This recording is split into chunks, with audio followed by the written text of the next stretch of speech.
High guys, welcome to Rish universe channel. ఈ వీడియోలో మనం full stack development full route map అనేది చూద్దాం. ఎక్కడ స్కిప్ చేయకుండా లాస్ట్ వరకు చూడండి. మీకు ఫుల్ రూట్ మ్యాప్ అనేది డీటెయిల్గా అర్థమవుతుంది. ఫస్ట్ ఆఫ్ ఆల్ హెచ్టిఎంఎల్లో కొన్ని ట్యాగ్స్ ఉంటాయి. ట్యాగ్స్ అన్ని బాగా నేర్చుకొని చిన్న చిన్న ఆపరేషన్స్ అనేవి పర్ఫామ్ చేయండి. ఫేస్బుక్ ఫ్రంట్ ఎండ్ క్రియేట్ చేయడం కానీ, without CSS Facebook front end create చేయడం కానీ కొన్ని ట్యాగ్స్ ఉంటాయి. ఆ ట్యాగ్స్ యూజ్ చేసి క్రియేట్ చేసి నేర్చుకోండి. Then next CSS. ఇప్పుడు హెచ్టిఎంఎల్కి స్టార్టింగ్ ఇప్పుడు ఫేస్బుక్ ఫ్రంట్ ఎండ్ క్రియేట్ చేసింటారు కదా, దానికి కలర్స్ అప్లై చేయండి. దీంట్లో క్యాస్కేడింగ్ స్టైల్ షీట్ అంటారు సిఎస్ఎస్. దీనిలో వచ్చేసి ఇంటర్నల్, ఇన్లైన్, ఎక్స్టర్నల్ అనేవి 3 ఉంటాయి. ఈ 3 బాగా నేర్చుకొని ఈ 3 ఆపరేషన్స్ అనేవి పర్ఫామ్ చేయండి. ప్రాక్టీస్ చేస్తేనే కొంచెం బాగా వస్తాయి. ప్రాక్టీస్ చేయకుండా అనేది అసలు అర్థం కావు. Then after completing HTML CSS then you move to JavaScript. JavaScript అనేది కొంచెం కష్టమే. సో ఈ హెచ్టిఎంఎల్ సిఎస్ఎస్ చాలా ఈజీ. సో ఈ 2 అయిపోయిన తర్వాత జావా స్క్రిప్ట్ అనేది కొంచెం బాగా నేర్చుకోండి. After completing JavaScript then you చిన్న వెబ్సైట్ అనేది క్రియేట్ చేయండి. ఫ్రంట్ ఎండ్ వెబ్సైట్ చిన్నది క్రియేట్ చేసిన తర్వాత ఎన్పిఎం నేర్చుకోండి. ఎన్పిఎం అయిపోయిన తర్వాత దెన్ గిట్ మీరు చేసిన ప్రాజెక్ట్ గిటబ్లోకి పుష్ చేయండి. రిపాజిటరీ అంటారు.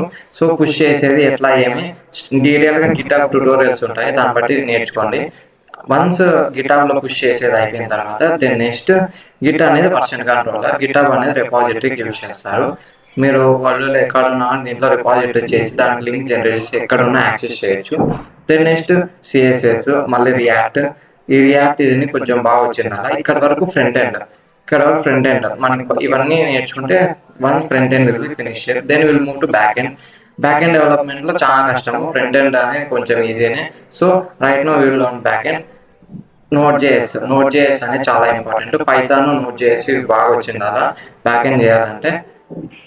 దెన్ నెక్స్ట్ ఎస్క్యూఎల్ వచ్చింది అలా, structure query language. Then next RESTful API keys అనేది మనకు బాగా వచ్చింది అలా. ఏపీఎస్కి అట్లీస్ట్ కొన్నా తెలిసింది అలా.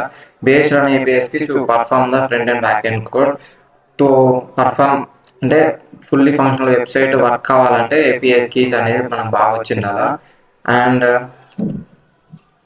జేడబ్ల్యూటీ అండ్ రాడిస్ ఇవన్నీ బాగా వచ్చింది అలా. దెన్ నెక్స్ట్ డెవాప్స్ అంటే మీరు ఇప్పుడు డెవాప్స్ డెవలప్మెంట్ ఆపరేషన్ 2 నేర్చుకోవాలంటే లైనక్స్ బేసిక్స్ బాగా వచ్చింది అలా. మళ్ళీ సర్వీసెస్, ఇప్పుడు అమెజాన్ వెబ్ సర్వీసెస్ ఉన్నాయి కదా, సో ఆ సర్వీసెస్ అనేది మీకు కొంచెం వచ్చింది అలా బాగా. So once you learn services then you అంటే సర్వీసెస్ బాగా వస్తే దెన్ అంటే వెబ్సైట్ బిల్డ్ చేసిన తర్వాత సర్వీస్ అనేది తీసుకొని దాంట్లో హోస్ట్ చేసి సో నువ్వు డైనమిక్ వెబ్సైట్ అనేది రన్ చేయొచ్చు. ఫ్లిప్కార్ట్, అమెజాన్ ఇట్లాంటి పెద్ద పెద్ద ప్లాట్ఫామ్స్ అన్ని దీంట్లో సర్వీసెస్ తీసుకొని ఆ సర్వీసెస్ బేస్ మీద వర్క్ అవుతాయి. సో అట్లా మనం సర్వీస్ అనేది తీసుకుంటాం. మనం పెద్ద ప్రాజెక్ట్ స్టార్ట్అప్ ఐడియా బిల్డ్ చేసి సర్వీస్ అనేది తీసుకొని ఆ సర్వీస్ బేస్ మీద మనకి అమౌంట్ పే చేసేసి మనం ఆ సర్వీస్ అనేది యూజ్ చేస్తాము. అంటే ఇప్పుడు 2000, 3000 thousands of members at a time work చేసినా కూడా మన వెబ్సైట్ వర్క్ అయ్యేలాగా సర్వీసెస్ తీసుకొని అంటే హ్యాండిల్ చేసేలాగా చూసుకుంటాం. ఇప్పుడు ఎగ్జామ్స్ రిజల్ట్స్ వచ్చినప్పుడు వెబ్సైట్ అనేది ఓపెన్ కాదు. Thousands of people at a time ఒకేసారి వర్క్ చేసినప్పుడు సర్వర్ అనేది వర్క్ కాదు. సో మనం బిగ్ సర్వర్ తీసేసుకుంటే ఎంతమంది అట్ ఏ టైం ఎంతమంది యూజ్ చేసినా కానీ ఆ సర్వర్ అనేది వర్క్ అవుతుంది. ఇప్పుడు అమెజాన్ చూడండి, thousands of millions of members at a time use చేసినా కూడా అది అనేది క్రాక్ కాదు. సో డైనమిక్గా సేమ్ స్టేబుల్గానే వర్క్ అవుతుంది. సో దీనికి దాని డిఫరెన్స్ అది. దెన్ గిటబ్ యాక్సెస్, గిటబ్ ఎట్లా ఆపరేషన్స్ పర్ఫామ్ చేస్తుంది. గిటబ్లో నువ్వు ప్రైవేట్ పబ్లిక్ ప్రొవైడర్ పెట్టుకుంటావా, ప్రైవేట్ పబ్లిక్ పెట్టినప్పుడు ఎట్లా పబ్లిక్ నుంచి ప్రైవేట్ ఎట్లా మార్చాలా, డిపాజిటరీ చేసిన తర్వాత చేంజెస్ ఎట్లా చేసుకోవాలా, కమిట్ ఎట్లా చేయాలా, విఎస్ కోడ్ యూజ్ చేసినప్పుడు దాని గిటబ్ కమాండ్స్ యూజ్ చేసి ఎట్లా ఆపరేషన్ పర్ఫామ్ చేయాలా, ఇవన్నీ నేర్చుకోండి. దెన్ మనకి ఇక్కడ వరకు వచ్చినా కూడా చాలు. దెన్ ఇక్కడ వరకు వచ్చేసిన తర్వాత మనకి ఇంకా కొంచెం పైథాన్ బాగా నేర్చుకోవడం కానీ ఇంకో front end, back end, DevOps, AWS గురించి డీటెయిల్ తెలుసుకున్నాం కదా. ఇప్పుడు ఇది మీకు కావాల్సిన స్క్రీన్ షాట్ తీసుకోండి. మీ స్క్రీన్ షాట్ తీసుకొని దీని నుంచి రూట్ మ్యాప్ అనేది ఇప్పుడు నుంచే స్టార్ట్ చేయండి.